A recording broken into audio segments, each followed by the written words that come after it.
Hello, everyone, and welcome to the Glimmer Gang Podcast. In this episode, we're joined by B24 to talk about all of the great news we got after the rules dropped just a few weeks ago.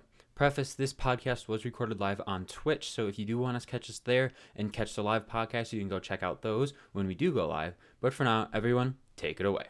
We want to welcome everyone in who is watching to the second ever live Glimmer Gang podcast. We are joined by Brandon, also known as B2. Brandon, who are you? Why don't you introduce yourself? Hey, Hey, everybody. My name is B2, also Brandon. I'm a YouTuber for Lorcana. That's mainly what I do, just covering news right now. Want to cover competitive stuff, be a player in the future, be a caster, that sort of thing. So, yeah. Awesome.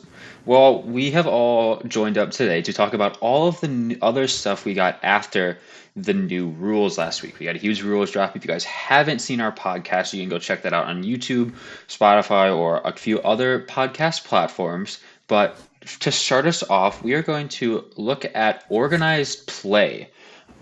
We got official organized play, and this was a screenshot from Lorcana's website. And I'm not going to read it all, so if you guys do want to go there, just go and look play and rules. And this, what do you guys think? Organized play, we got this. This is basically just the rundown. We also got the organized play kit with what looks as a Yzma promo, a Mickey Mouse promo, and a Hey Hey promo. We got a spin down counter, which goes over pips, and then a pin and 3 pins. Or I don't know if the Ariel and Scar are a pin. But then I think the Lorcana one is a sign. Is it? I think that I'm pretty sure that somebody in Discord said that it was a sign Gotcha. for the. One of the things said something about a metal sign, which I thought was pretty cool. 90% sure that those 3 are pins. That's what I thought, because just a little later, the Scar and the Ariel are absolutely pins. I will agree with that. 100%. A little later in the show, we'll see why that might not be a pin, but there's a press release. The hobby retailer kit. Yeah, that has what y'all are talking about. Yeah. So yeah, what do you guys think of organized play so far, and what this all has brought up for the game? And we now have like more tangible information about it. I think it's perfect. I love the fact that they are doing.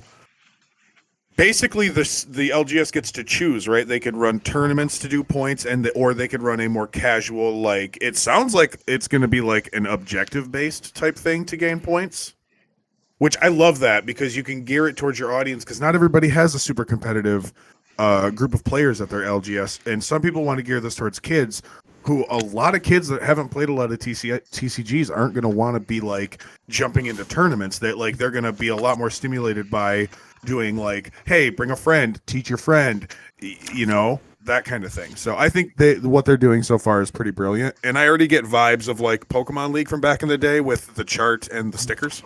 Mm-hmm. Yeah, I just have to agree for the most part. Like, it seems like there's a page that we read off of that was like really blurry. It was that sticker sheet, and the amount of points that you get for just winning compared to the amount of points you get for like everything else is actually pretty minimal. I think it says like if you win a best 2 out of 3, then you get 2 points, but you get a point just for signing up, and you also get a point if you lose. You get like 2 points if you teach somebody how to play. You get maybe an extra point if you bring somebody. And then I think at the very end, it even says that like giving out points is basically the discretion of the person that's running the Lorcana stuff. So I feel like that's going to make it really good for LGSs to hopefully be able to shift their community in whatever direction they want it to. Hopefully keep it a little bit more casual so that when people come in, they're not too intimidated by everybody trying to, play the super meta decks and just get wins under their belt. Yeah, for sure. I think perfect is a little aggressive there, Sean, but I'm always aggressive. I mean, that's fair. He's the Emerald player, so Emerald Steel for life. No, but Just wait till we see more cards. Yeah, Ooh, I know, It's gonna be a right? beautiful thing. I am really excited for the league because like the big thing is that it's focused on one thing and one thing only: growth of the community. And that's really going to be the most important thing when it comes to getting this game off and having it be successful. And that's what we all want to see, is it be successful. Like, sure, there's no information on like a competitive scene or regionals or nationals or anything like that, which, you know, what Sky does as, you know, a competitive podcast. But in order for all that stuff to exist, you have to have a community. And building that and making that a priority from jump, I think, is a really, really good move on their part. Yeah, I wanna bring up something that I believe this is Franz from the Trevor's Tavern in our chat. He says she is nice, would prefer an app, but not like this is too different. Would you guys see an app coming? I feel like we have well, obviously we have the companion app, but do you guys see like that having an organized play feature to it so stores can track through that? It's possible. I mean, you can put a lot in an app. Yeah, I think the app side of things will come in once we get into like those more competitive and higher tier aspects of things.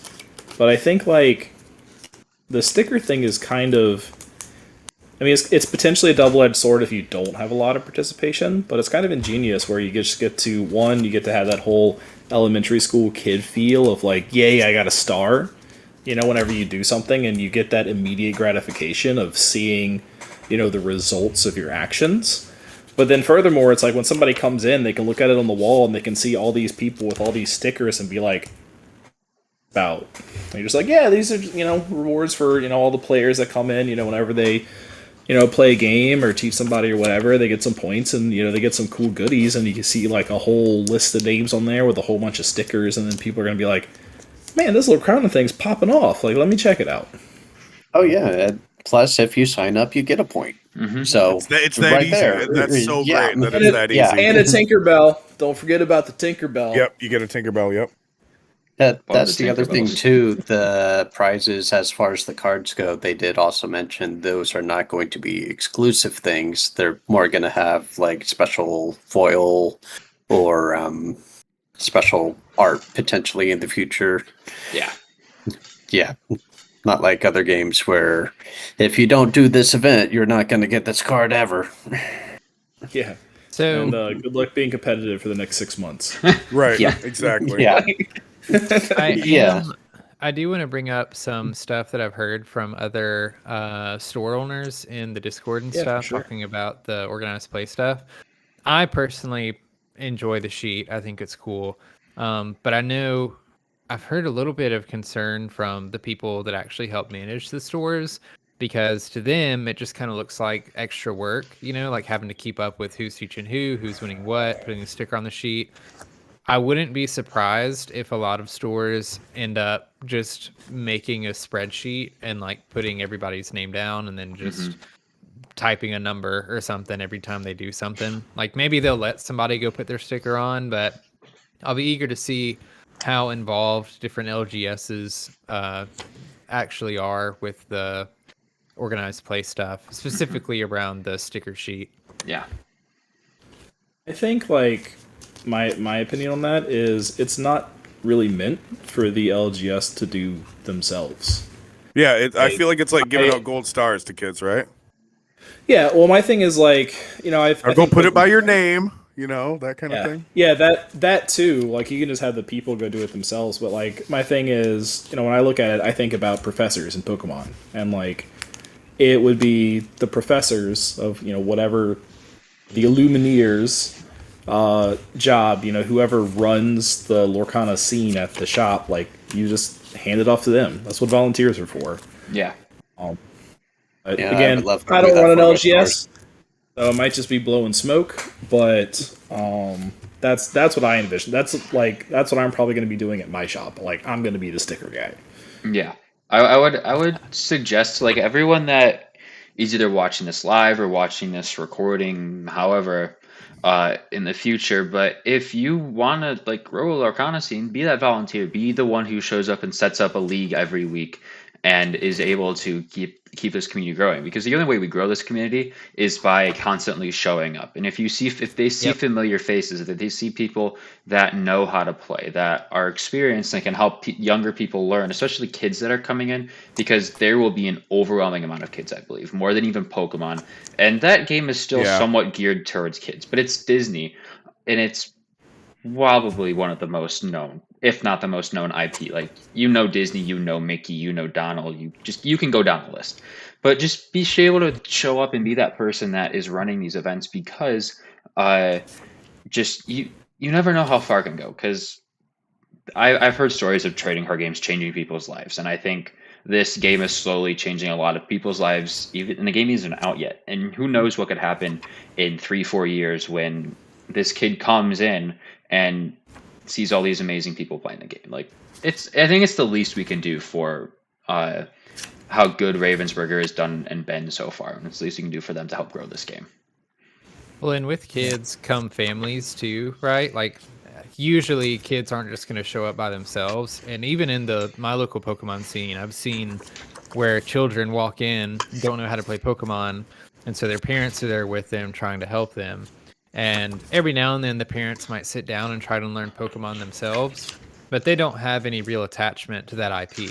They're very likely going to have an attachment to Disney, and like it can be a family game. And so like not only are you trying to make it a safe environment for children, but like you want their parents to also enjoy it. Like there's going to be opportunity for the competitive stuff. Ryan Miller said as much, but it's so obvious that their main goal is building up the community. And like, just like what Teddy said, like if you want a local Arcana scene, be that person. I'm bugging the heck out of my LGS right now, just trying to like get in their ear and get my foot in the door and be like, if you don't want to do this, I will do this.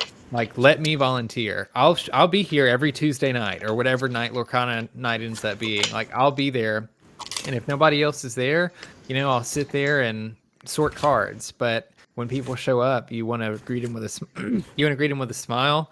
You want to make them feel comfortable, and just welcoming, and hope that they come back. Because here's another great secret: if your casual group of people is increasing and the casual community at large is increasing, every other aspect of the game is going to benefit from that as well, is going to grow from that as well. So it's only positive for the entire community.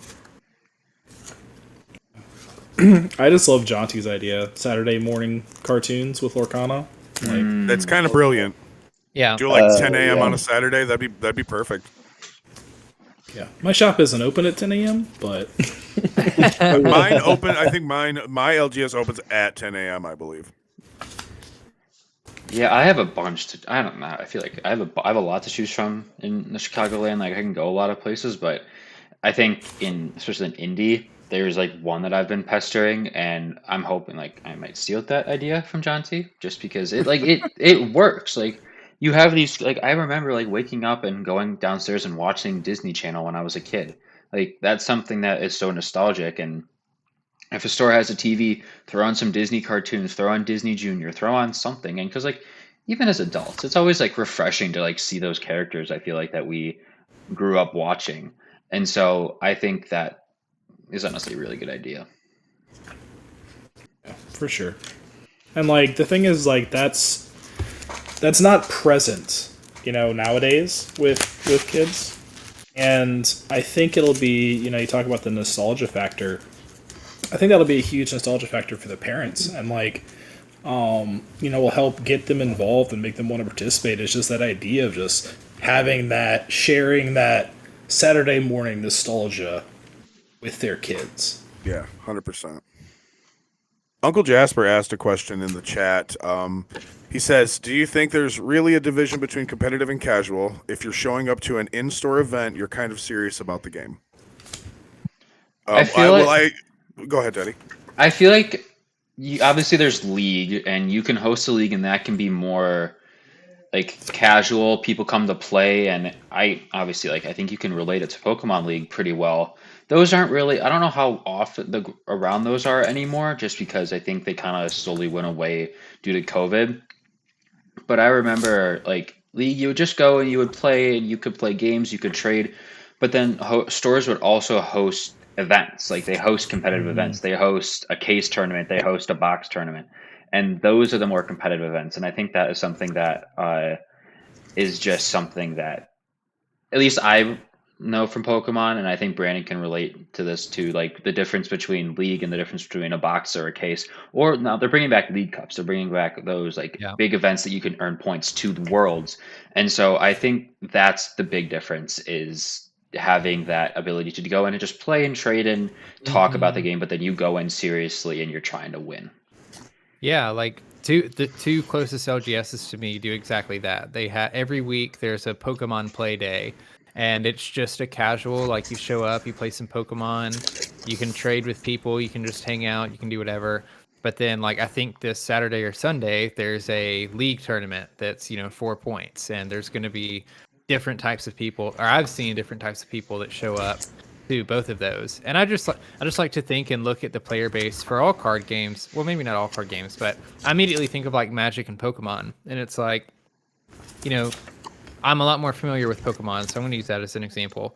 You look at the regionals, right? And the regionals have been growing in population. They've been reaching over 1,000 participants pretty consistently at this point. There's definitely more than 1,000 people, playing competitive Pokemon, and there's probably even more playing casual Pokemon. And I imagine it's only the same for things like Magic Commander and Pauper and other formats. So I think just because you're showing up to your LGS doesn't necessarily mean that you're serious about the game.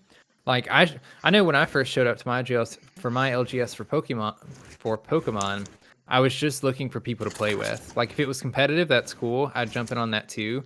But I feel like sometimes people are, just looking to find people that have the same interests as they do and, get a couple games in. Yeah.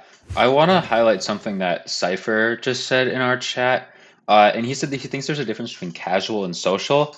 Even if you're going to sort of play, even not competitively, that's one step beyond casual. It may be social, but I mean, that does show, and he says it does show a sense of involvement and investment. Do you guys agree with the fact? How do you guys think about like casual versus social? Yeah, that's kind of the take I was going to take on it. Was like, there's different tiers of involvement, and showing up to an LGS, like you're obviously more involved, but it doesn't make you competitive whatsoever. Like, just because I go to a mini golf course or some kind of racetrack once a weekend doesn't mean I'm competing at it. It just means I enjoy it and I go there to have fun. Whereas like obviously like kitchen table people, like they can enjoy it and they're casual players as well, but they're a different level of involvement, and that kind of turns into that social side of things that you're saying. Like you can go there not to compete, but just to enjoy being around other people and to enjoy that socialization and sharing your hobby with other people, without being competitive in any way, shape, or form. Yeah, for sure. Sean, do you have something to say on that? I know I cut you off at the start. I lost my train of thought completely. But I'll put my 2 cents in. But like, yeah, casual versus competitive. We got to talk about the fact that there's a ton of overlap as well. Because I love playing competitively. It's probably my preferred way of doing it, but I also enjoy playing casually, sitting around the kitchen table at home with my friends, or even at the shop if everybody just wants to play a fun game of Commander, or even when I was playing Digimon, a fun game, just a game of Digimon in between matches. Like I know a lot of people that don't do that, but I like to play matches in between matches because I'm usually not playing control, so my matches don't go to time. Like if you know security control, you know what I'm talking about. But yeah, so there's shades of gray. There are so many different shades of gray when it comes to the type of people and what they're going for, because you can go for both, you can go for one, you can go for neither, and you can go down there and buy packs and then walk right back out the door because you just want the cards. Like I know tons of people that just collect, and then that's it. That's full stop where it ends. So it's shades of gray. And even in collecting, there's different tiers. Like you've Yeah, got casual absolutely. collectors, and you've got competitive collectors. That seems like a monster is that I the would thing. never want to poke. Don't want to poke that bear. No. Yeah, don't poke my sports card collecting size because that is me. I'm a very competitive collector. And like, there's also like your perspective, right? Like where you're at, because it's going to be different for everybody. Like I'm pretty sure for Reed Duke, unless you're a top 8 Pro Tour player, you're not a competitive player. Like, Yeah.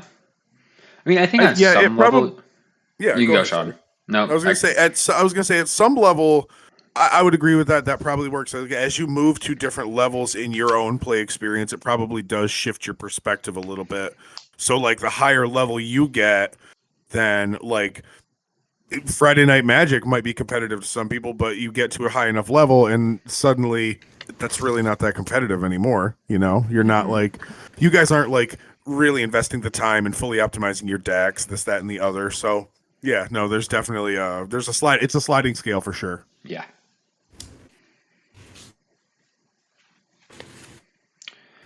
Any last thoughts on organized play that we've seen so far? excited for it. I can't wait to see Yeah. that aerial Yep. card that the pin is. That's what yeah. I'm hoping. That's what Yeah, I'm that's excited the for. fire card. Lilo. I need more Steel princesses Lilo. in blue. That's all I know. Steel Lilo. Come on. That she looks awesome. The art for that, she looks a little space suit and a Yeah. laser. Oh gosh, it's so good. Looks like a water gun, like laser gun. Like it looks Yep. great. Yep. I do want to highlight one thing. It's just my blanking and forgetting to put it in the slideshow. But if you guys go to lorcana.com, there is also a new how to play videos that are short, few minutes, and gives you like step by step. And there's 7 or 8 of them that show you how to play. And then there's also, if you go to, I believe, story, there is more stuff on the lore and the colors of the game. If you guys do want to check that out, just lorcana.com. Wherever you guys are. So the next thing we got is product images. We got our sleeves, our deck boxes, our playmats, and our binders. For anyone watching, the prices are on board, but if you're listening, I will read through it real quick. Sleeves are going to be $9.99 in the US, $19.99 in Canada, or $12.99 in Canada. Yeesh. $8.99. I don't know what that third one is, honestly. I don't know foreign currency. Is that euro or is that Australian? Well, it's not releasing in Australia, so. Well, that's a good point. It's $5.99 for deck boxes in the US and $7.99 in Canada. Playmats are $20 in the US and $25 in Canada. And binders are the same, $20 in the US and $25 in Canada. What do you guys think of this art? I know there are a few cards. I think there's one or two. The Elsa and the Stitch we don't have yet as cards. So we have 2 more cards to look for. So what do you guys think of this stuff? I think it's cool. I think it might not be the best, but it'll be cool to be able to store this stuff, I think.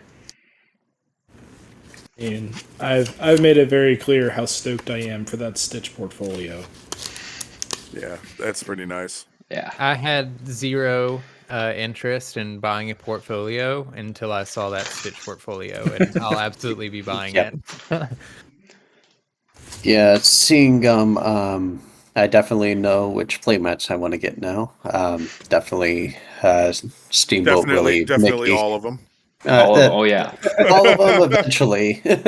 But first grab is Mickey. Yeah. Yeah, that's such a good art. Such a fun art. See, I'm a degenerate aggro player in most TCGs, and the way that Maleficent is looking so yeah. far in the meta, I'll Oh, definitely yeah. be rolling out my Maleficent Yeah. playmat. Angry Maleficent. Oh, it's so Yeah. nice. I'm just a huge Maleficent That's fan. the Lost Box player? Question mark?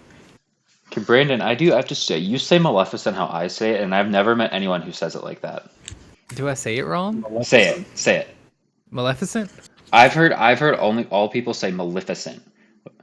Oh, That's how only I've ever always said heard it. People Maleficent. really? I've always heard Maleficent. I'm probably wrong. I don't say things normal the right way. So I don't know. That was just interesting that. But yeah, that Maleficent one does look really cool, and I think the colors and hopefully it's like a good texture. I know I think most of us have the Oh yeah, Lorcana HQ one. This is anybody who hasn't seen it. This is Mine's in a tube somewhere. uh, I do have one though. Just but I'm hoping it's good quality, and this is an amazing quality playmat. So I'm hoping that they are able to, because I feel like the deck boxes and the sleeves, I feel like most like brand made ones aren't the best, but being able to have like a good playmat and hopefully a good binder would be really nice. yeah. I mean, those are 100% for kids. This is probably too much to ask, but I'm not going to be buying sleeves Oh, no. unless they're like Dragon Shield quality or something along Yeah. those lines, and it's just not going to happen. Yeah, one I'm going thing that- playmats and portfolio. That's about it. I don't think I'll be getting deck boxes or sleeves, but that's just me personally. Yeah, I thought about getting the back when they first just named what characters were getting what. I was hoping that the Mickey sleeves, deck box, and playmat would all match, but the sleeves and deck box are the Amber Mickey, and then the playmat is the Emerald Mickey. So it's like, why not have them all match? It irks me. That's when you play a Ruby Sapphire deck with the other Mickeys, and There you go. Get a whole Just Christmas have- tree going on your board. Oh yeah. I guess so. Prismatic. Prismatic Mickey. I would love what Uncle Jasper said in the chat about a sleeve that let you see the little lore icon.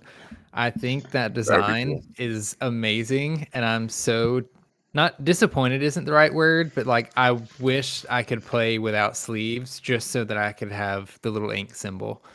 Yeah, something like I that was brought up in like just full clear sleeves or the clear at the back. But the worry is marking cards, because if you can see through Yep. any of the back, you're gonna get called for marking a card or something. 'Cause you can put Yep. a very small like nick, and you can look and see, oh, that's that card. So Right. that's the reason for like this full solid backs. I think sleeves Yeah. with the card back art on them would be the way to go. Yes. Yeah. You Yeah. just Yeah. read Steggy's mind, 'cause I'm that's I'm a exactly little what he just surprised said. that they didn't Hey. do that. Yeah.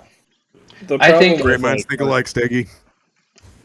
If they were to partner with Dragon Shield to do that, that would be amazing. Chef's That would be kiss. nuts. I'd buy so many of those sleeves. For real. Yeah. Ultra Pro. And then how great to bring to a tournament, right? Because then you're not giving away time. like what ink you're playing. You know, it'd be awesome. Yeah, so a suggestion just for like anybody who like is going to go to a tournament, don't buy sleeves that are the color of your deck. Buy like Don't a do that. generic black and white, or Get pink ones. Pink ones, yeah, there you go. Yeah. Yeah. Any color that I would say like the 5 colors that we have, 6. if 6, right? Yeah. Math is hard. But anyways, yeah, just that the ability to like, that's one more part of piece of information. And if there's a deck running around that you know the only deck is those 2 colors or that color, it's all about information. I think in any TCG, having the most information and being to know like what has been played, what deck that person is playing, I think is very vital into anything, especially in a very competitive, like a regional or an international worlds. You want to have like a generic like black or white, and I think I'm gonna go with black sleeves. Like that's just what I'm gonna go with. And another suggestion, this is just from Pokemon days. Buy all your sleeves in one color, because if you don't have like as much money to purchase sleeves and purchase cards, and you have to switch stuff out between decks, not having to like take it out of a sleeve and put it in a different color sleeve is a lot harder than just being able to take it out of a deck and putting it in another deck. And also, like, on that same vein, you know, we've been talking about art sleeves a lot with the new sleeves or the potential art backing art sleeve, but avoid art sleeves, like, from a competitive standpoint. Because all it takes is one card getting turned around, and you go to draw it, and it's facing in the wrong direction. Boom, judge call, you're marked, you're done. Yep.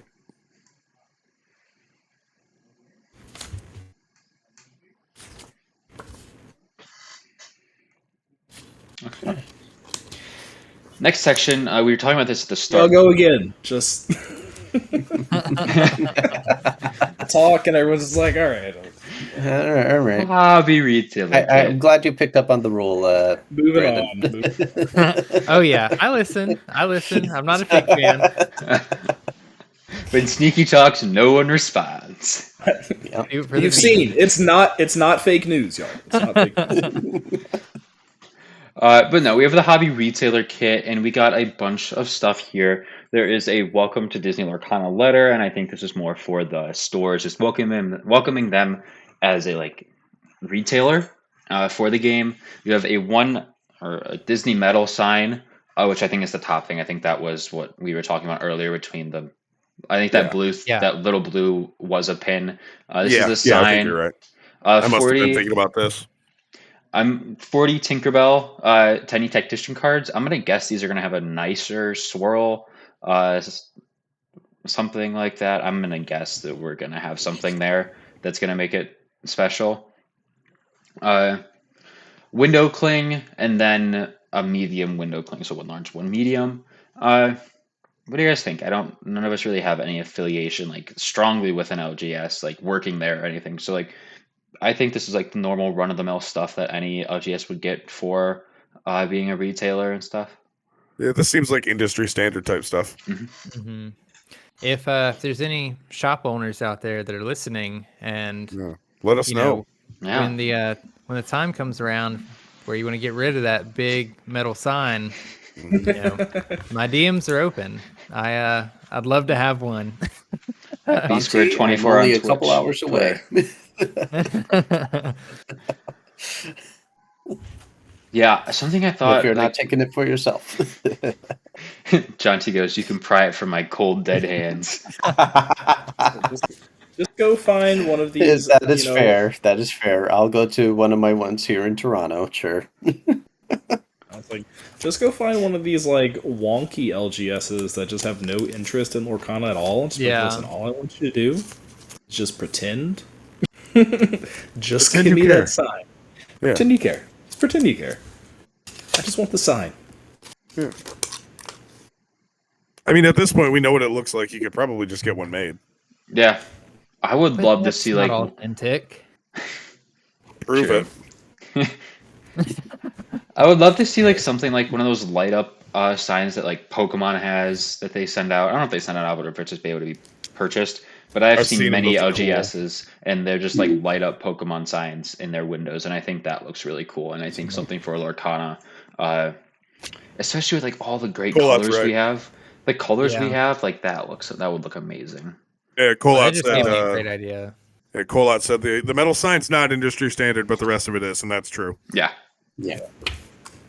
Yeah, once I- again, like the card back, like in like a neon, like Ooh, Like all the- come all on! the now. colors and, With like, each yeah, one, oh, like- come on now. Yeah. line with a metal like version of the lore symbol and the flourish on the outside. Like, Ooh. Come on now. That's what I was just thinking. I want like a can't neon handle side it. made of like the back of the card, just mount on the wall. that would be awesome. that would be sick. I will say that is Cassidy, probably where the you best at?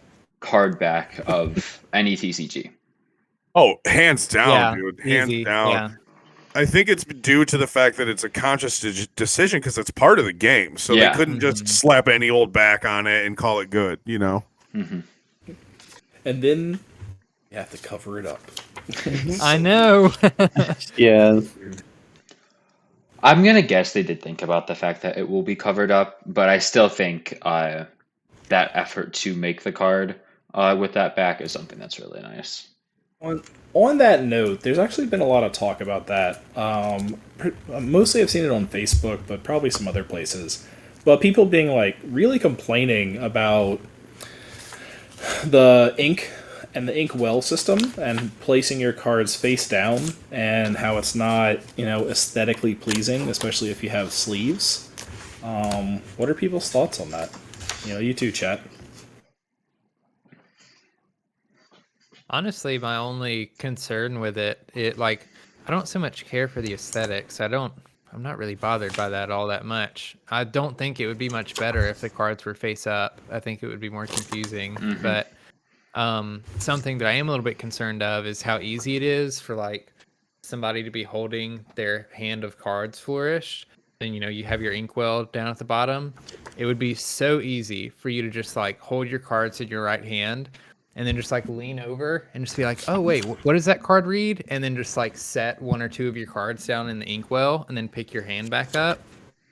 So that's really my only concern, is kind of how easy it might be to cheat, because I think it wouldn't be the worst thing in the world to have to go back and be like, okay, it's turn 3 and your discard doesn't have any ramp spells in it. Why do you have 4 ink in your inkwell?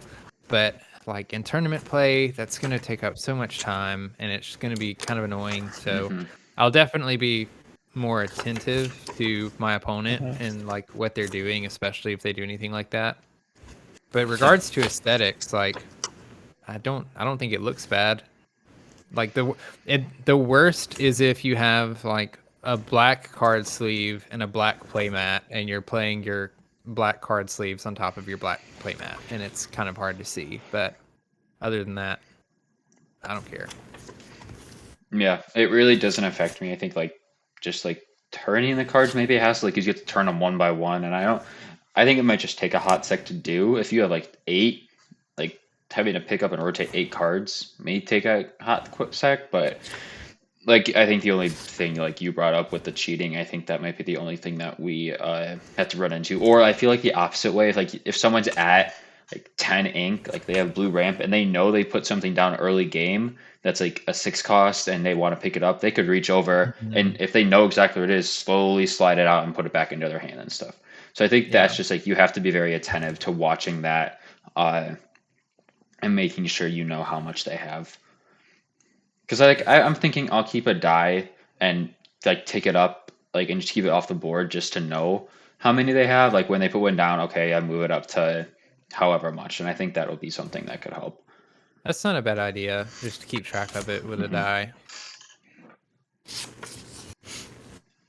I think, like for me, like on the aesthetic side of things, I agree. Like I'm not upset about it. Would I have liked like really pretty images in there? Maybe.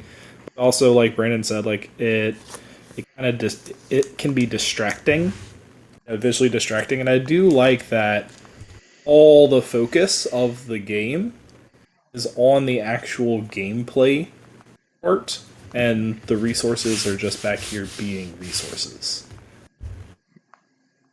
Yeah, I don't personally have an issue with flipping cards upside down and seeing sleeves. I picked the sleeves I picked because I like them. So I mean, for me, it's not that big of a deal. Like I said before, I would love the card back on a sleeve because that kind of fixes the problem in and of itself.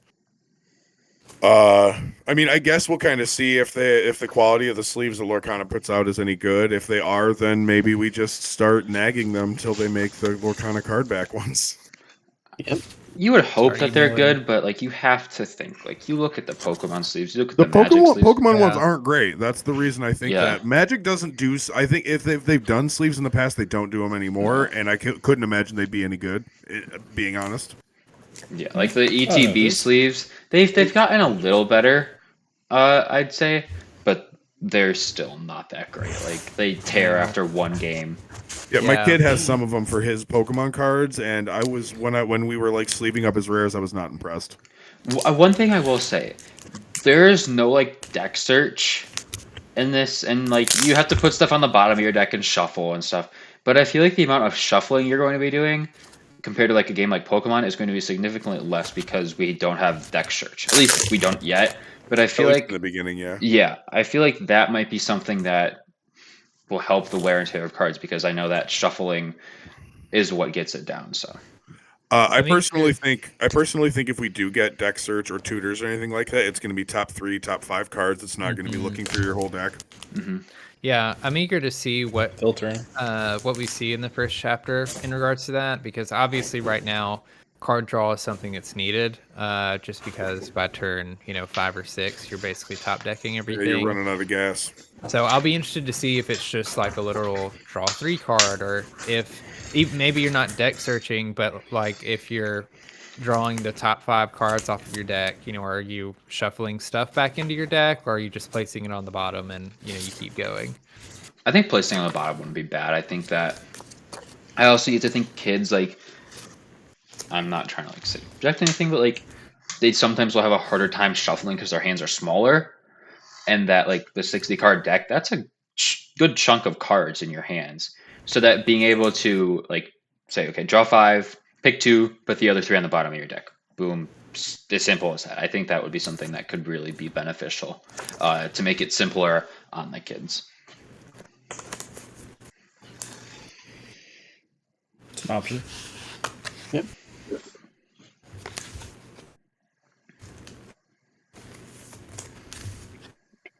All right. Next part is we got shift rulings. I don't know how official this. I believe that is a Ravensburger staff. This was in the French Lorcana Discord. And I do know French, but I'm not going to try to say it in French because I'm going to look like an idiot doing that. But it was translated to shift characters will maintain everything from the previous character, including the damage on the character, whether they exerted or in any other states they are in. Bye, John T. So basically, yeah. Later, John T. I did just see that. I hope you enjoyed the stream and the podcast so far.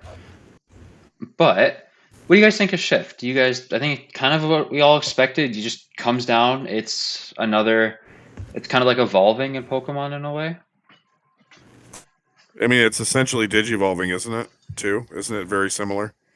Very similar, yeah. Yeah, because like if you digivolve on a suspended No Digimon, inheritables. your Digimon comes in suspended, if I'm remembering correctly. Correct. Yeah, so Yeah. I like Yeah, it. I it's- personally, they couldn't have done it any better, really. Yeah, Go ahead. You can go, Blake. Nope. Go. Okay. For me, yeah, this is about what I expected for the basics of it, but I'm still there's so many other intricacies to the mechanic that I still want a lot more information on. Just like Let It Go, for example. Do you put both cards in your Inkwell when it's banished, or is it just kind of like Digimon where the top card goes to wherever and then the rest go into your discard? So I'm definitely waiting on more of the detailed rules on it, but for the basics of it, yeah, this is about what I expected. Yeah. Sure. And I think with Gala and Gamma coming up, we'll get like the exact, like specific rulings to what they are. And I think hopefully we'll get a nice I feel like we're getting a keyword booklet or something with like all the specific keywords and what they mean and what you do with them. So The comprehensive rules. Yeah, that sounds about right. So that's mostly what that's going to be. Yeah. Well, I mean, like the big thing is like not having summoning sickness. Like really makes it shifting valuable. Yeah. Especially when you look at, some options like turn 3 shifting onto a Aurora, tapping and letting it go, like a Wayward Sorcerer Mickey your opponent played on the turn before, which would be pretty cool. Like Amber, jump in, do the same thing if you're splashing Sapphire.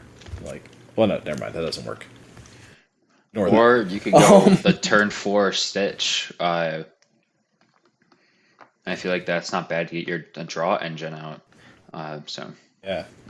I immediately thought of Hades because obviously right Hades. now he doesn't have a great like deck at the moment with the cards we have, but I mean that's gonna be a bomb if you can just like flood your board the turn before or something, and if the opponent can't deal with it, you just drop him for 4 or 5 mana.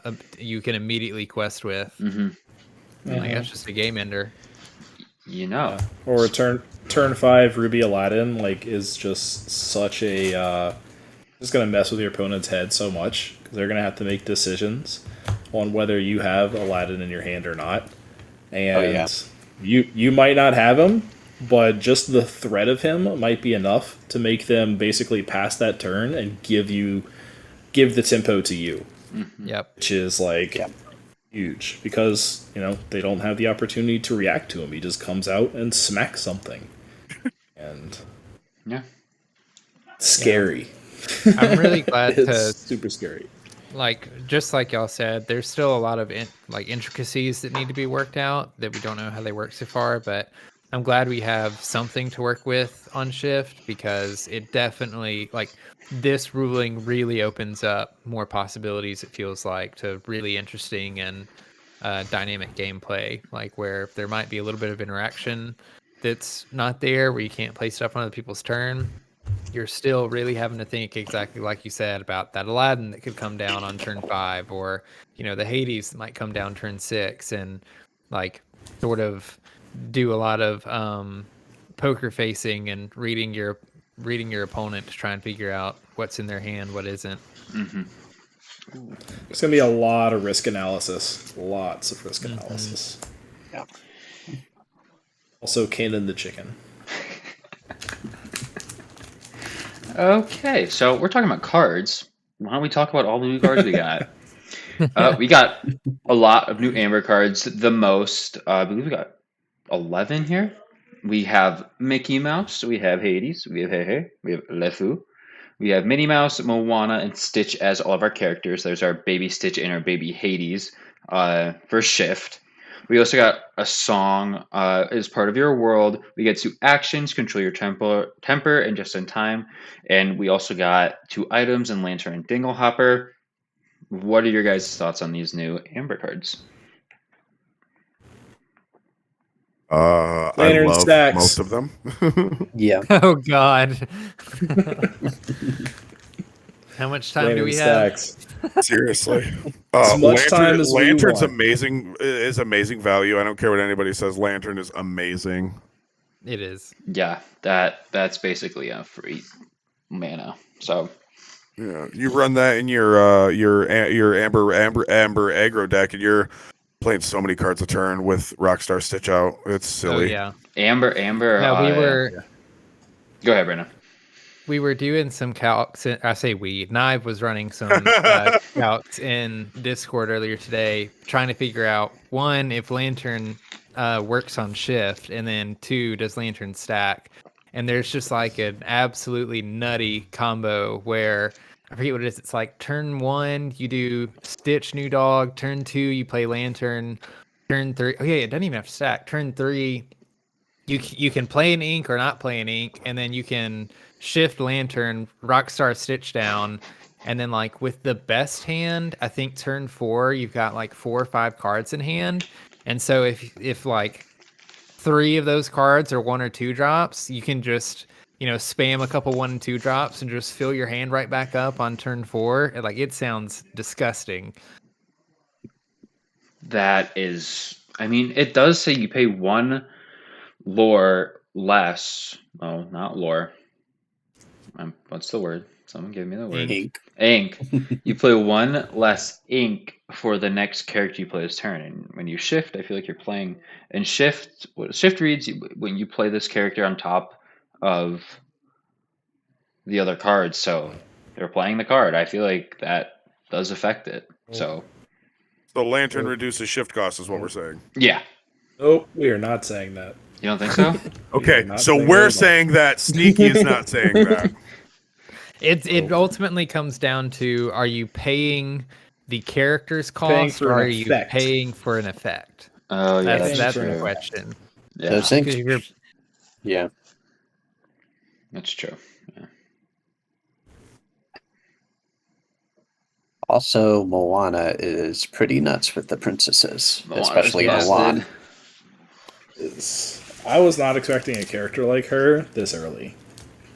Not. Just the action economy that she gives is bonkers. Mm-hmm. And the like, 3 lore. Yeah. That's And like, Three it's interesting more. because most TCG players aren't even going to be familiar with like the concept of action economy. But being able to, take more actions than you're normally allotted within a turn and accomplish more is just such a huge advantage.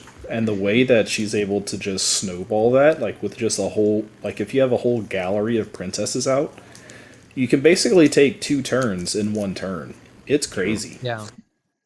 Yeah, I'm loving the Aurora Moana pair right now, just for like they're both princesses. There's that protection, which basically just means if every turn you just quest with your princesses immediately, and then you can just unquest them and then decide what you want to do. It's just so much tempo. Yep. The beautiful thing. Yes, speaking of princesses, we have a lot of princesses in our next color. We have Sapphire. And we got Boy. Aurora, baby Aurora. Yeah. So we have that princess there. We also got Belle, who She's a princess too. in and of herself is not a bad card at all if you're running items. I love how she's princesses and in the item synergy package too. I love that she pulls double duty like that. You also have Flounder, who's a good 1-drop. Maleficent, just 3/4 body.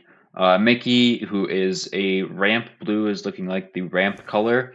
When you play him, you get to put a card down, face down, exerted. Same with 1 jump ahead. That's a song.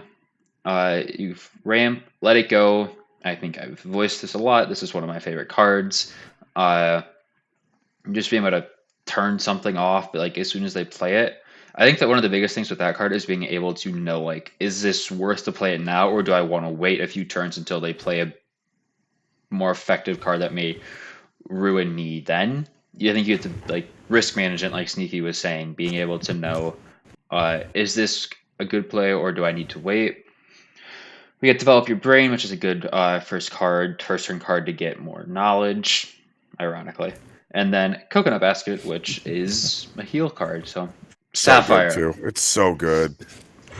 It's gotta be banned, I'm still skeptical about it. I feel like it's going to be interesting to see how it plays out with all the other cards, but Heal 2 for every character you play. That's so good. It's another one of those action economy enablers where you can go in and swing and then drop a character and then they heal up, and so you got your swing for free. True. So it minimizes your risk, and might have to force your opponent to trade for a 2-for-1 instead of a 1-for-1 after the damage was accounted for. It's good. I don't think it is what it's not bannable, y'all. It's not. No, it is not. It's not. Yeah. Can we wait until we get a couple of sets before we ban cards, please? Yeah. No, man. Like an extra 140 cards is not an argument for why against the current meta of the game. What? Let alone future sets. Are you crazy? I'm gonna take a short bathroom break, boys. I'll be right back. all right. So what do you guys think about the rest of these Sapphire cards? I think the ramp, obviously, like I said, is huge here. I think being able to like turn 3, turn 4 to have a good number of ink, like I think 6 is like if you can get like 6 ink by like that early in the game, you have a lot of options. I forgot Maurice. I did forget Maurice. That is a new card. Maurice is one I do not have. We had him a little bit before the rules, though, I think. Oh, right. Yeah. He was with the Sapphire identity. We did talk with about him on episode 9 Okay. a few episodes ago, so yeah. Yeah, so we talked about Maurice. Yeah. Yeah. But we talked. I gotta say, Detective Mickey has become one of my favorite cards. Just period. Same. Ramp in general, I've been playing mostly with the Sapphire Ruby and being able to jump up to the numbers you need for Mulan and Goofy, Tigger, all those cards, like by turn 4. It has been pretty nice, especially if you get those in hand and are able to play those as soon as possible. It feels very nice because usually your opponent can't deal with those bigger cards, especially the evasive. Yeah, and like Mickey is just... I love Mickey's stats because they make things so awkward for your opponent. Yeah. Just like that 3 willpower, it's just most of the I think most of the 3 ink cost characters don't have 3 strength, and so you get the ramp, you get the body, you get a lore if your opponent doesn't want to deal with it. It's just all around a really great card. It's a straight card advantage. Like, one jump is a 1-for-1. Whereas Detective Mickey is a 2-for-1. Mm-hmm. So, it's great. Yeah, I like Detective Mickey, but just the fact that it only has one hit, like one strength, relatively, Who cares?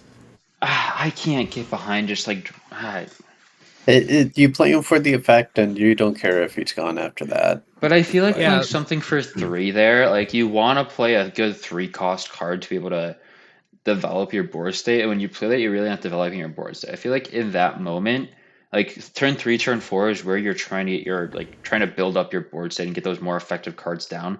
So that's kind of how like why I have like a hard time believing in it. I feel like once we get more ramp cards, it won't be as good, but that's Well, mean, the when way I I play look at yeah, but when I play my turn 3 Mickey and I get to play my turn 5 card next turn. true, but you Wait, also have yeah. one jump ahead on turn 3 or on turn 2, and that's 1 cost less, and you get to play another higher card on turn 3. Well, that's the But argument you I don't was get about to anything make after the is, one jump.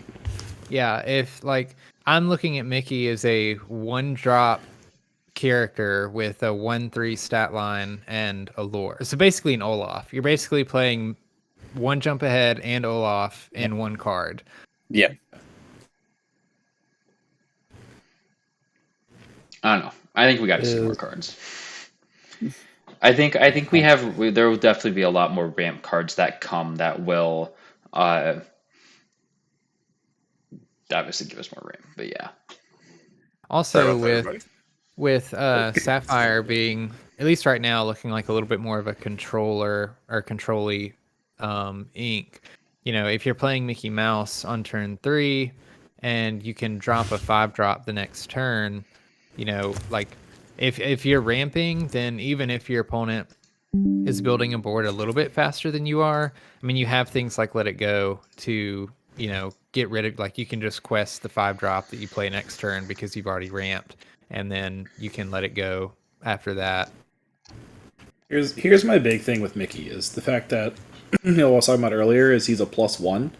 So he is pseudo draw. Now we've already talked about, you know, how in the current state of the game, which is, you know, we have big asterisks on, is draw is so critical. So Mickey's a +1, which means at some point in your game, you're going to have an extra card in your hand because you do not have to play that down for ink.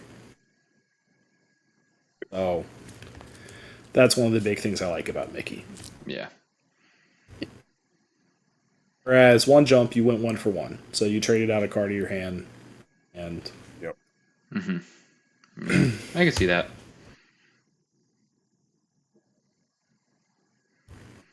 Okay. I will say before we move on to another ink, we just want to talk about Let It Go for a little bit because that looks like a great card. And Fantastic is what it is.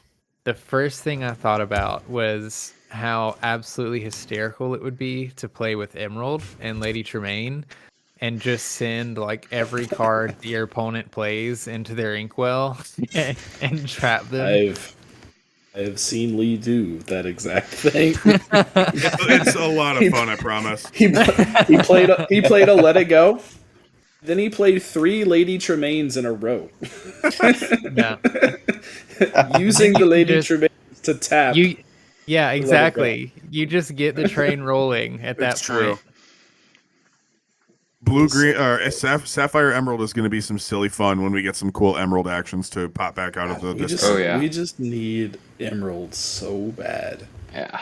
I wouldn't it be great? My speculation is at Gamma we might see like a 3-way game because they can do multiplayer very easily and just one person piloting each of the decks at like a and they'll like display it on a jumbo screen. You know what I mean? Something like that. Like the starter decks. Right, and that would be a good way for us to get, and it could even be like a video of a pre-scripted game. I mean, it could be something like that. At least that way we would get as much exposure for the Emerald Ruby deck as we've gotten for the other two. Yeah. And that reminds me, like, a huge asterisk for, like, everything we're talking about here with all these cards is that the one-player or two-player versus multiplayer formats, the value of certain cards are completely different. Yeah. True. Yeah.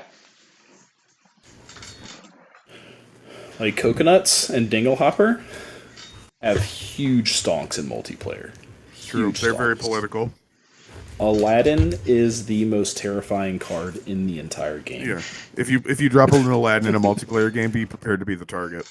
Yeah. Yeah, you no longer have any friends. None. If you play that Aladdin, it probably won't survive till your next turn. Aladdin's great in 1v1. He is exponentially better in multiplayer. Gross.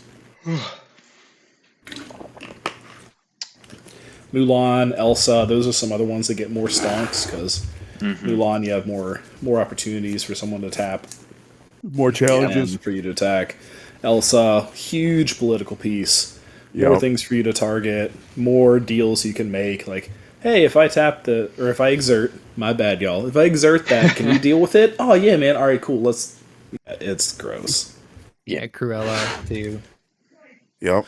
Oh yeah, like blowing. It was like, hey, if I kill your Cruella, will you bounce that thing that's about to cost us the game? Yeah, Yeah. man. Yeah. Yeah. Great. We need to do our 4-player game for the Glimmer Gang. It's true. 100%. Yeah. All right. All right. The I talked next. a lot. I'm gonna step away for a second. Okay. The next cards we have are our Amethyst cards. We got 5, and I think They're all bangers in my opinion. Yes. Yeah. This is so Yeah. nutty. Yeah. I'll They let you may, guys they, know. they may not have gotten the most cards, but they may have gotten the best cards. Yeah, like I didn't have my eyes on Amethyst at all, and then I saw these 5 cards, and I was like, "All right, guess I'm running Amethyst." Yeah. From day one of Lorcana, I've wanted a Mickey that summons brooms, and I got it. It's beautiful. So It's I am so so good. happy. I hope we see at least like one more broom card, because I've Yeah. even noticed just in the playtesting that I've done, like just for Wayward Sorcerer Mickeys and 4 Magic Brooms, you see them relatively often. So if we got just like one more set of brooms, it would be so fun to just build an entire deck around. Yeah, just my like Yeah. Yeah, my speculation has been that we're going to get a Amber one because it's the Amethyst Amber deck, and we'll get like the Storyborn version of the Yeah, brooms that from makes sense. Fantasia. That makes sense. Yeah. Yeah, especially having like seeing both Wayward Sorcerer, Mickey Mouse, and Moana on the starter decks, and knowing that Moana has a synergy with princesses and Mickey has a synergy with brooms. I'm expecting we see a princess that might also have broom synergy. in the Oh, starter yeah. Like deck. a Cinderella, maybe. Ooh. Yeah, Mhm. like a Cinderella or something. That'd be cool. Yeah. Like maybe exert her to unexert brooms or something like that. That'd be pretty Yeah, sick. I could see that. Yeah. Yeah, that'd be really cool. That'd be a lot of fun. I could definitely see Cinderella being an Amethyst card. Just with Yeah, for sure. Ooh, I could see her like I could see the Glass Slipper also being an Amethyst card too. Yeah, I could see that. See, these 4 cards right here for an aggro build are so nutty to me because you have Angry Maleficent. That is a 1-drop 2 lore. I don't think anything else is as aggro as that at this point in this game. I don't think we have anything No. that compares yet. And then you have Pascal. As long as you have something out there, he has evasive at 1. That is crazy. So far, the earliest evasive is going to hit the board as an Amethyst. We have Yzma, who is a scry ability. We have Mickey, who makes your cheap brooms even cheaper. So this all just bleeds into the fact that this is all great fodder for Stitch, for Rockstar Stitch. Oh yeah. And the Amethyst Amber build. Amethyst. Amethyst. Yeah. And I believe you are correct, Steggy. I think the 1-cost Mal does not have this world. I think we got a normal card. Yeah, you can't Oh, yeah. ink her. That's true, Steggy. Yeah. You cannot ink her. That's true. Yeah. But still, crazy value. It should be over the top if you could. Yeah. Yeah, even just for one, like top decking her in those aggro games is great because unless the opponent has something to deal with her, and if they do, they're spending 5 mana or whatever to get rid of a 1-drop. It's just so nice because you drop her down and the next turn you're getting 2 lore. Like I don't care if she gets banished. It's Yeah. just such a Yeah. nice And drop. even- The value of 2 lore is just insane. Mhm. It's what I've learned in the test games. Yeah, we underestimated the value of 2 lore. 2 lore is crazy. Like in 3 and 4, 4 is. I don't expect us to see more than maybe 1 or 2 more 4 lower cards in the set. I think we have Mickey, and we'll see 1 or 2 more because they're so powerful. Yeah. At first, when I saw like Maleficent, and I think Gantu has 2 lore as well. Correct me if I'm wrong, but at first I saw those and I'm like, that seems like really low. But I'm understanding now why they're only at 2 lore. Yeah, 2 lore is the sweet spot for a lot of cards for sure. We talked about how Pascal is the best card in the game. Yeah, we talked a little bit about it. The earliest you can get evasion on your board is pretty crazy, even if it's conditional. Yeah. He is nutso. Because I mean, let's face it. If you turn 1 a Maleficent and then you turn 2 1 or 2 Pascal, your opponent's crying really hard. Yep. Yeah, even just 2 Pascal on board is so annoying. Yeah. 2 Pascal is ridiculous. Yeah, and at this point in the game, it forces you to use hard removal, which unless you're in steel, you don't have anything that's economical to get rid of it. Yeah. Until we get some board wipes, that'll obviously change the entire. Yeah. Oh yeah. Entire everything. Like, Yeah, this gets so much. I think we'll get some cheap board wipe. some cheap board clear. Yeah, mass removal, all sorts of cool stuff like that. Absolutely. I think every color will do removal in a different way. Like we've seen with red is hard removal and blue is like it's removal and you can sing it, but you give your opponent a resource. You know what I mean? So, and then you have steel, which is like damage based removal. Yeah. I don't think Amber is gonna get any removal. They might not, but we'll see. If any color didn't, I would agree that it would be Amber. Yeah. Because they have more like combat tricks, like control your temper. That's true. That I mean, and that can be used as a pseudo removal spell in and of itself. Yeah. It's a lot like the fight mechanic in Magic the Gathering, where you can make your guy damage the other guy. You know, so Yeah, and support. They also have support. Yep. So between like, dude, hey man. Yeah, hey is nice. Hey. I underestimated not bad. I will admit that.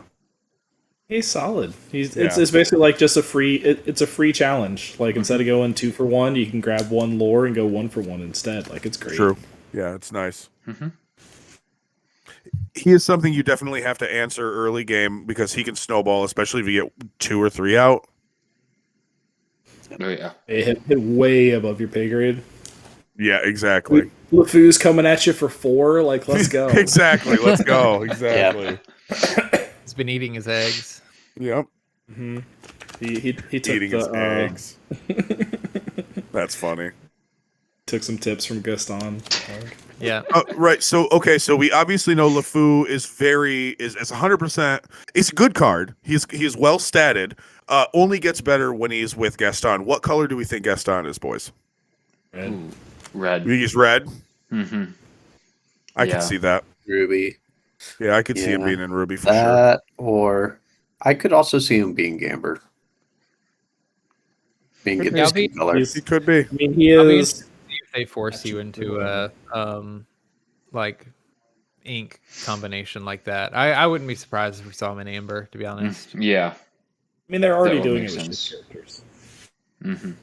Yeah. All right.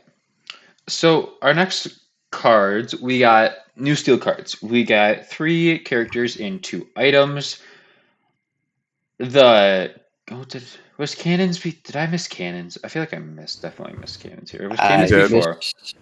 We missed cannons, yeah. Okay. My bad. Well, anyone who doesn't know what cannons is a 1-drop, and you deal 2 damage to any character you want.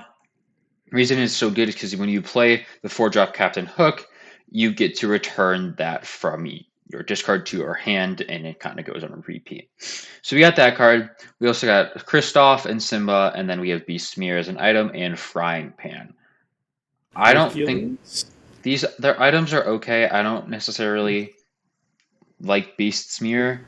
I feel like it's very conditional. Beast Smear is the best draw mechanic in the game right now. In the game right now. It just requires you to empty your hand, which I think Steel is going to be good at anyway. So Yeah. The thing going for Beast Mirror versus the other mirror, the Magic Mirror, is that you can ink your other Beast Mirror. So your duplicates, when you feel like you don't need any more on the board, and with Beast Mirror, you only need the one. So your other three come up, you throw them down as ink. Yeah, that's true. We're also missing arguably the best Steel reveal, Hercules. Oh yeah. Oh Right. yeah. Hercules. Dang. There's so many. Yeah, Hercules is pretty amazing. 3 cost with a flourish for a 3/3 with bodyguard, which, if you all out there don't know what bodyguard is, essentially you can choose to have Hercules come in exerted. As long as he's exerted, your opponent has to challenge him before anything else on your board. Yeah. And that's insane. It is nuts. It's pretty nice. You get like 3 or 4 of those going, or probably like 2 or 3. That's like they have to go after a 3 willpower card. Is Hercules have 1 or 2? Do we know? 1 or 2? What? 1. Pips? Okay. 1. Okay. So if it was 2, I think that would be absolutely busted. Yeah, you're not going to ever be questing with him. Probably you're probably going to be challenging in, or you might quest if you're just trying to protect with as much willpower as you can. But I could see challenging in and staying exerted and eating hits. Yeah. I mean, it's free lore, and you protect your buddies. Like, it's wonderful. Yeah. Assuming he survives the first turn. Yeah. And with Simba, I actually haven't gotten to see him in play yet. So, has anyone tested out Simba? Yeah, I mean, I've played with him. I don't know if it's the greatest thing in the world. Challenger 4, I mean, you're swinging for 8, so it's not the worst thing in the world, but it being a 7 drop, I feel like it's kind of... That's actually what makes me pretty curious because, I mean, like we've said multiple times already, we don't have most of the cards, but for there to be such an expensive card with so much Challenger, I mean, like, it could just be overboard, but I'm also like, what other cards are going to have so much willpower that you'd want to run Simba to just obliterate it? Because, I mean, Hades is really expensive, and I think he has 7 lore right now, or sorry, 7 willpower. He's also Moana and Maurice are the only other 2 that I can think of off the top of my head. Yeah. Moana and Maurice. Neither of those sound like they're, I don't know. Maurice is pretty strong, but not so strong that I would like want to put Simba's in my deck just for the Maurice matchup. I think it's more about the conditional evasive than anything else. Yeah, I feel like that's way more valuable. Yeah, because he can eat BLT Mickey. Yeah, he can eat Mickey, yeah. he can eat Goofy, he can eat Tigger. Like, I think that's his role, honestly. He's a tech card. For Yeah, sure. I would agree. 1 or 2, maybe. That's cool. I'm fine with it. Tech cards are the part of the game.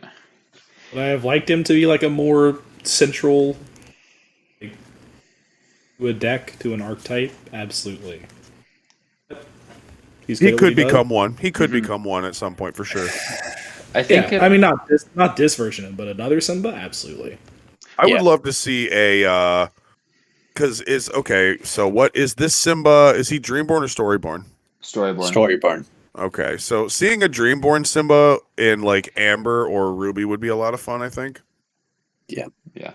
I also want to see like how, with this Simba being like the main focus of the Steel Sapphire starter deck, is it gonna be that good, or are we actually just like, I mean, because obviously you have Ramp with Sapphire, but is this gonna have the ability to like get up there? I don't know. What do you guys think about that? I don't think it's gonna be the main focus. Like, I actually think it's in a better spot than some of the other cards, where, because we're only gonna have one, maybe two copies of Simba in the deck. So he's just a tech card, and that's where you want your tech card to be. I actually think that's good for the deck. Versus, like, if the Amberthist deck, like the starter, is really heavy on the Brooms theme, and you only have two Mickeys, then that's going to hurt the playability of the deck. Yeah. As I think the hooks are going to be like baseline of the blue steel deck, personally. Yeah. I don't know. I think those starter decks, I don't think they're going to be the best. I think they'll be easy transitions into the game, and I think they're good for starters. But sooner or later, they're going to run out of steam, and I think that's kind of what all starters do. You look at Pokemon starter decks; they're really not that great. I think I can remember like one that actually like was able to stand up to these decks with the GXs or the Vs or now the EXs they brought back that could stand up to these cards, but VMAX, baby. I hated VMAX. I'm not even getting into that. But yeah, it was. I think the starter decks they'll be okay, but they won't be the greatest, and I think everyone kind of knows that. Moving on to Sean, you're muted. Fuck. I was gonna say I muted myself. One quick thing before you move on, Teddy. I do want to say that the starter decks to me, I think, are gonna have a very Digimon vibe to them. Whereas you can take the two, slap them together for a more coherent deck. But I think where the strengths in these decks lie is to pull them apart and recombine them in a different fashion. I think they're gonna end up being stronger, and I think we're gonna see a little forethought as far as that goes too. Hopefully, they're really easily upgradable. I hope they are. I think we'll end up seeing staples in these first decks too that are gonna. This will be like the easiest way for you to get certain staples. Yeah. So the next color we have is our Ruby. We only got 3, Ruby and then Emerald, which is next. We didn't really get that many cards for Aladdin. Like we said, this Aladdin is kind of insane, especially in multiplayer. But the Donald's not bad either with 3 willpower, and the Scar. The Scar's not bad either for a beater. He's a 4-drop 5/3. He's not bad, and you can ink him. Yeah, he definitely plays a good. That Scar definitely plays a pretty good role in the right deck. I've totally completely forgot like how ridiculous that Scar is, and like tapped a Stitch for lore, and then my opponent was like, "Yeah, I'm gonna kill the Scar." I'm like, "I thought he had 4." He's like, Nope. "Nah, it's a 5." I'm like, Yep. "It's a 5." He's a missile. He is a fiery. He He is a will. fiery lion missile, dude. That's what he is. Yeah. I think that's gonna be kind of the whole theme behind the Emerald Ruby starter. You're gonna have like your Emerald cards that are meant to be like your questers that are annoying to remove and deal with, and like just are bad choices for your opponent. Then you're gonna have things like Scar here and Aladdin on the Ruby side, where it's like, cool, you can quest, but I'm gonna punish you. So it's like just like a whole bad decisions deck where it's like I'm gonna quest, you attack me, you lose. You There's quest, no I'm right gonna attack move you, here. Yeah, that Ruby Heads I Emerald win, tails deck- you lose. Like Exactly. Like it feels so nasty because I just think of like, yeah, I mean exactly what you said. Like you have Cruella on deck, you have Pressure. Cheshire Cat on deck, and it's like you can take these out if you want, but you're gonna pay for it. And then the later the game goes, you're just throwing elusives down, and it's like you can either attack the thing you don't want to attack, or you can not attack anything at all. And I'm just gonna keep questing. Yeah. So really very interesting to see what. I don't think the Scar is the worst. I don't think it's the best either. I feel like there are other cards that I've seen that I'd rather have in the deck. I think like it's a tech card. If you want a card you can drop down to hit something really hard, like one of those bigger like Moana, Maurice, or Hades, I believe.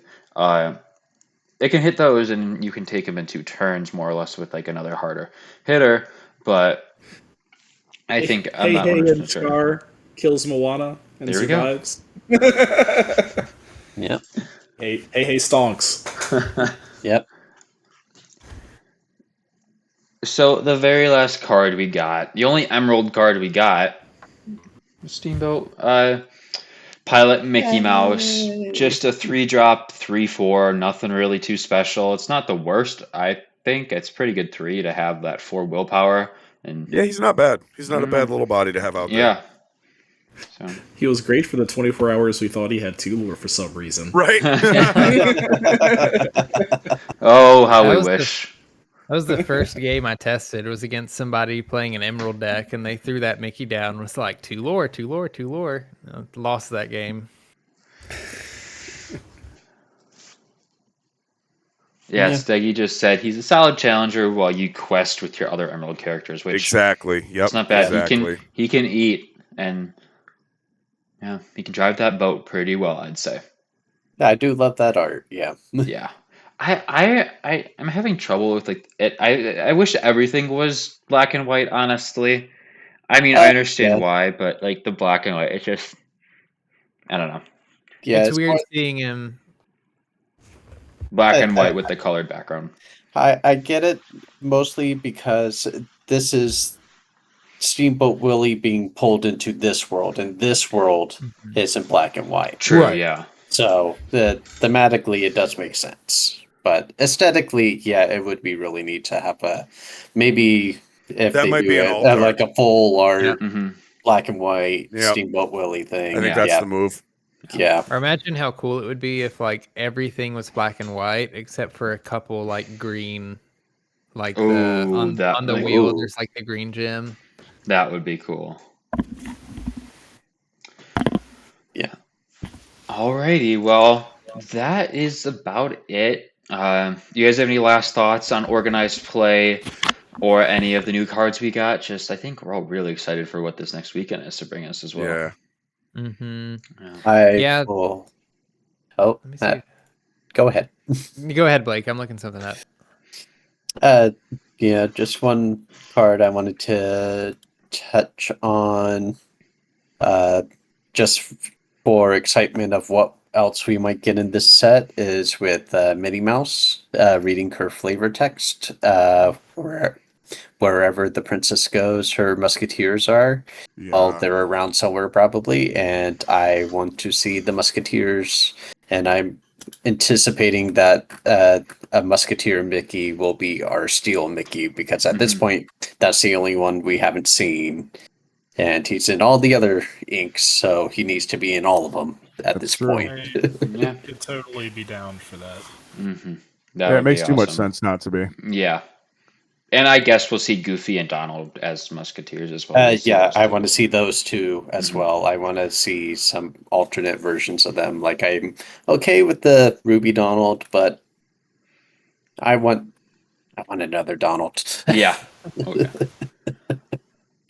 So yeah, That's all. we want to say thank you to everyone who is watching. If you are listening after this is recorded, we also want to say thank you for listening. We got so much stuff in the past week, last week with the rules, and now all of this other goodies that we got. And we're gonna get more this weekend. We have Gala coming up in France. We have Gamma coming up next week. Which, if you guys aren't following Jared or Citizens of Arcana on Twitter, if you aren't following Dan Regal on Twitter, and if you aren't following the Illumineers on Twitter, Illumineers. no, it's Illumineers is no Liam. yeah, Illumineers. Yeah. Illumineers is Jeffy. Illumineers. Go follow them because they will all be there at hopefully playing demos and getting us a lot more info firsthand. So make sure you guys give them a follow on Twitter and their YouTubes. So yeah, I want to thank Brandon for coming on and being a special guest on our show this week, and we want to thank all of the lovely listeners and watchers. And we'll be back next week probably with a bunch more news from Gala and Game, and going to be even a longer show. So yeah, thank you guys, and we will see you guys next time. Thanks for stopping by. Bye, guys.